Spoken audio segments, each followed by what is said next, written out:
Welcome to my little presentation on workload. The goal today is to just give you background information on what I believe to be the most integral parts of workload, the most important concepts that are very important to understand before we go into making decisions or tracking workload itself. We are going to cover measuring workload, the numbers that we'll be tracking essentially.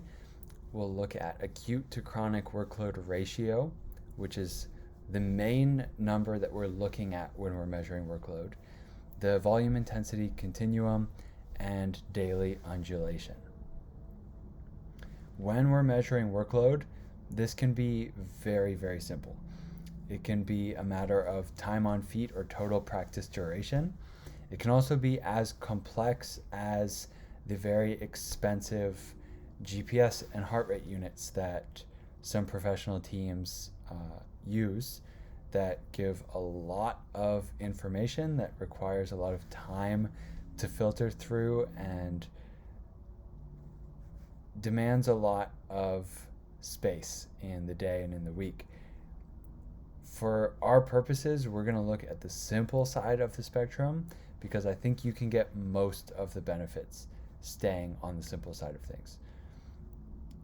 Like I said, most of the benefits will come from the simple approach.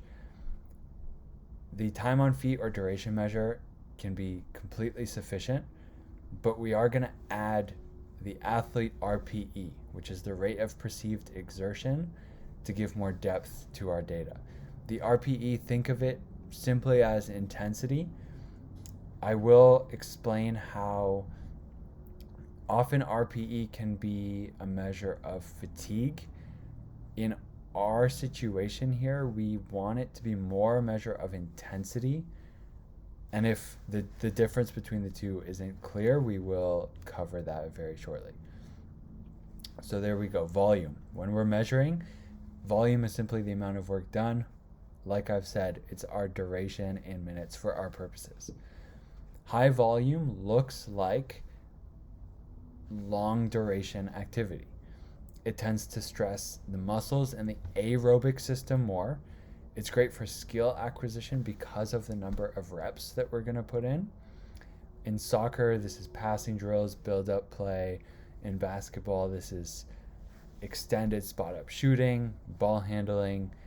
In strength and conditioning, this might be high rep or high set weightlifting, distance running, anything that's more endurance based.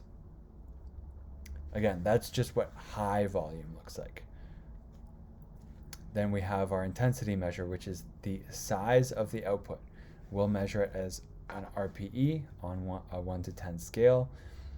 High intensity looks like high outputs. It tends to stress the tendons and the anaerobic system more, which is also tied heavily to the central nervous system, the CNS. When we're looking at later daily undulation, the CNS plays a big part of that, where we need to move between volume and intensity so that we give the CNS specifically chance to rest. This is great for skill expression because we are typically working in competitive environments and effort is at its highest. In soccer, this might be a sprint to a finish, small-sided games, any type of live play. Typically in basketball, 1v1, 3v3, dunking. I picked these examples because 1v1, 3v3, you're going to get more touches on the ball. You're going to probably have higher outputs over the short durations.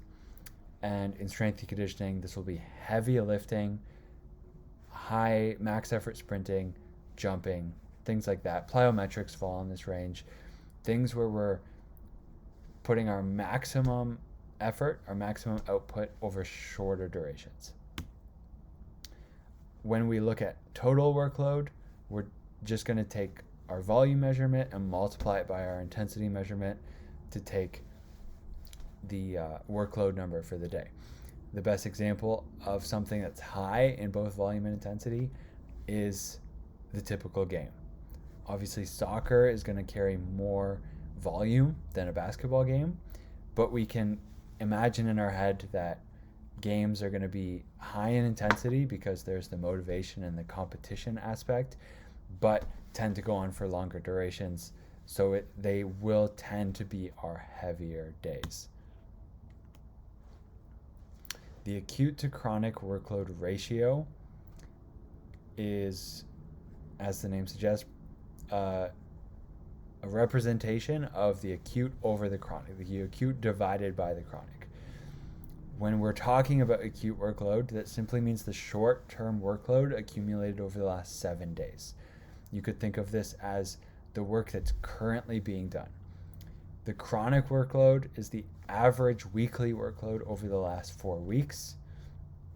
And our acute to chronic is the acute divided by the chronic, which represents essentially how much are we doing right now versus how much is the team accustomed to doing. A value here of 1.15 essentially means acute workload is 15% higher than the chronic, which means we're scaling up the workload over time. A value of 0.90 means that the acute is 10% lower than the chronic, meaning that the workload's actually lower than it has been over the last month. It's simply a snapshot of the workload status of the team, or the stress that the team is experiencing. A very high value is a red flag for overtraining and increased injury risk, because if we've been working at a certain workload for a certain amount of time, and then all of a sudden we take a 40% jump, the athletes have not achieved a level of fitness required to handle that. And that's where the injury risk comes from. A very low value is also a red flag, because we might be under preparing, detraining. We're looking at a loss of fitness, which also comes with an increase in injury risk. A slightly high value, and for our purposes, we're going to think between 1 and 1.3, so about 30% higher, tells you that you're in the safe zone of improving fitness. A slightly low value tells you you're safely deloading or peaking for a big event like the playoffs or something like that. We might want to take workload down to allow some recovery to take place so that performance can peak when it's most needed. This is a quote that I pulled, that workload increases of greater than 15% were found to increase the risk of injury by up to 50%. But as I mentioned, undertraining also poses an injury risk. I really love this little flow chart here. If we look at training loads that are too low, if we slide to the left, this comes with, like I mentioned, an increase in injury risk and increased risk of subsequent injuries. And we also get poor fitness and poor performance. So there's really nothing good about not doing enough work unless we are strategically taking loads down for a peak. Training loads that are too high also come with increased risk of injury, which, if you follow the arrow around the bottom, poor performance is a result of having an injured team. But the positive of training loads that are too high is you get a high level of fitness, which leads to a reduction in injury risk, and you get good performance. So if we think about doing too much work, there is a positive with the risk factors involved, that in certain situations you might say this is what we need to do, but most of the time we want to look for adequate training loads, because these are going to decrease the risk of injury, which on its own, as you see from the chart there, leads to good performance. but then we also get our high fitness levels, which also decrease injury risk, and we get kind of those 3 arrows leading to good performance out of adequate training loads. So the measurement and the mindfulness towards workload is essentially trying to get us into that middle range to give us some actionable numbers that will tell us, is it too low, is it too high, or are we doing the right things? The volume intensity continuum. There is a fundamental limitation in human physiology that the higher the intensity you perform, the shorter duration you can sustain it at. Even in the 100-meter sprint, which is thought to be a very short distance run at our highest speeds, you typically see velocities start to decrease towards the end in the last 20-30 meters of that run. Even a 100-meter distance is too long to sustain our highest outputs. So when we're thinking about planning drills, if we want a high output, if we want maximum effort in a thing, the duration that it's done at has to be short, and we have to apply sufficient rest to be able to repeat those bouts. On the flip side, if we want something performed for many repetitions, essentially a high volume activity, we have to make sure the intensity is low enough that our 100th repetition is of a similar quality as our first. So we want to create these extremes of things that are very intense and short duration and long duration but not very intense. We're going to get the best results from the team, the best progress towards the goal of the drill if we follow these principles. Daily undulation simply refers to the planning of this up and down undulation of volume and intensity. As we just talked about, volume and intensity should be split as much as possible. We should have high intensity, low volume days, followed by low intensity, high volume days.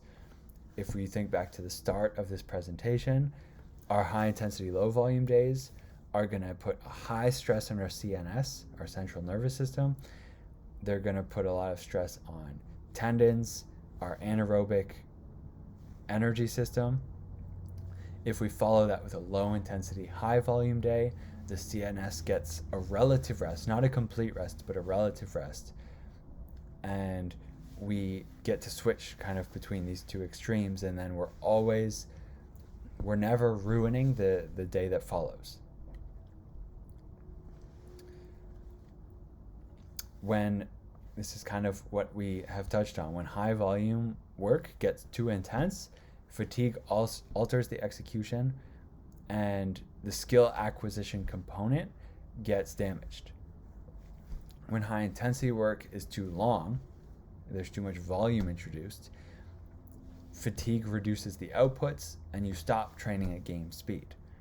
The best example of this is speed training. If we're trying to develop faster athletes, we have to sprint them at relatively short distances with long rest durations so that they can reach their highest speed potential. Because if you're not training at top speed, you're not going to improve top speed, right? It's kind of the clearest, simplest example of this, but also applies to sporting drills. And we get better recovery because, as mentioned, we're moving in between these two systems and never stressing the same system to a high degree on 2 consecutive days.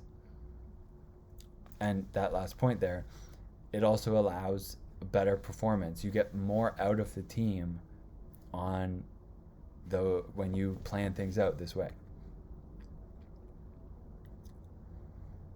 Now, these are just some brief examples of what this looks like when we plan out a week. If we have competition over the weekend, we're going to have volume and intensity both be very high. If we're going to follow daily undulation, this means volume and intensity both need to be low on the following day. So we might just take the day off, or we can have a session that's relatively short, relatively low in intensity. We kind of work on some things, but we get out early. We don't stress any systems. Now, we're kind of working from a fresh slate. We might want to put a second low day in there. That's totally the coach's decision. But now that both volume and intensity have been low, we have our choice of, do we want to go high volume or high intensity? In this example, we go high volume. Wednesday, high intensity.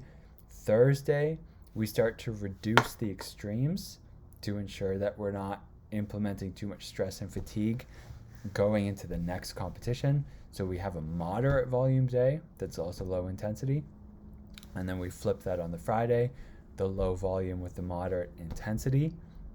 And like it says at the bottom there, the small dose of an intense stimulus before a competition can actually have a priming effect.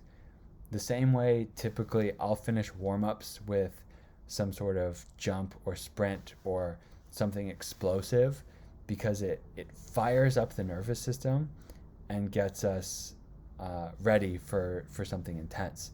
So we might have a short session on Friday that has a pretty high intensity, but we don't go too long. It won't be fatiguing. There won't be a lot of carryover stress into the weekend. And then we go into our competitions where volume and intensity are both very high again. To put this more generally, we'll have our competition, and then you can split it up in terms of plus or minus days from competition. So our furthest days are +3 and -3 days from competition. And again, this is a standard 7-day week. Will be the loading days, where we go high volume and high intensity on the respective days. The early days, +1 and +2, we keep things low, some moderate intensity, everything low on the +1. And then again, moderate doses on the -2 and -1. If we end up with multiple games in a week, or we have a less than a 7-day training week, you remove from the middle. So you would take out the +3, -3 to give you something that looks like this. So over this week, because competitions are so close together, we never hit a high dose in practice, because we're going to get so much stress from competition that week that it doesn't really allow for it. And if you follow a schedule like this, you're going to get a fresher team going into your competitions, and you can still get a decent dose of training on the +2, the -2, and the -1. We just have to manage the volumes and intensities appropriately. In summary, workload is tricky since we get negative outcomes in either extreme, the high or the low, or if we rise too fast. This method of measuring and getting feedback from the numbers that you collect is extremely important. The data collection process can be simple and time efficient if we keep it to these two variables. Volume and intensity don't complement each other well. That's that continuum we talked about. Keep them separate using daily undulation, and you'll get the most out of your team. Have well-defined systems and rules for planning the week, but you have to be willing to adapt if the outcome isn't what you expect.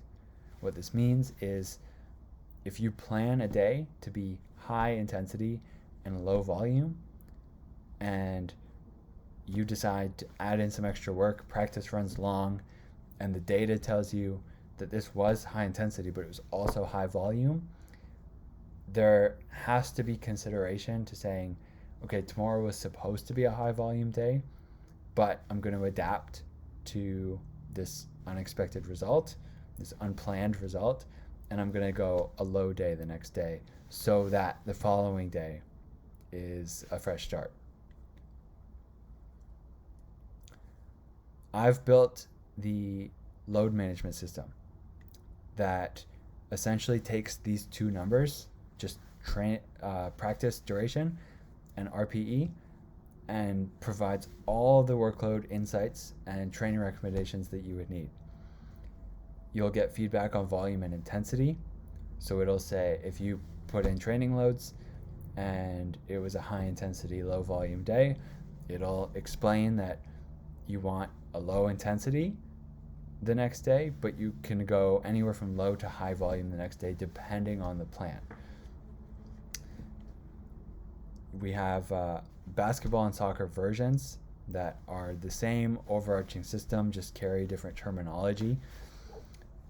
You'll also get included a built-in weekly planner, the daily workload log that you can print out and take to practice so you're not tied to your laptop or a tablet, and an RPE skill printout, which you can essentially show the players and say where on the scale of 1 to 10 was today. It also provides plenty of examples that explain how we want it to represent more of the intensity than any fatigue that they might be feeling. It's available for purchase right now at the link below this video. I honestly think this is a game changer for any sporting level that doesn't have the budget and the staff to have a whole sports science department, to have someone that actually does this full time.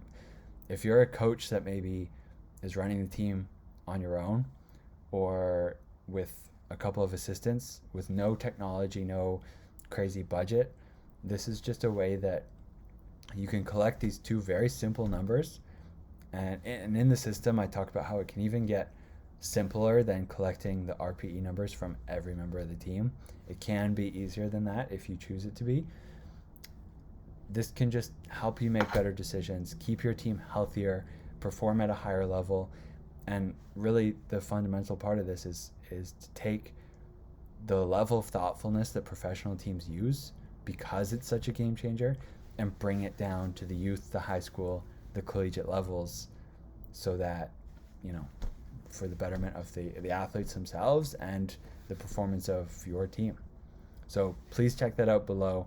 Let me know if you have any questions about anything from this presentation, and I thank you for watching.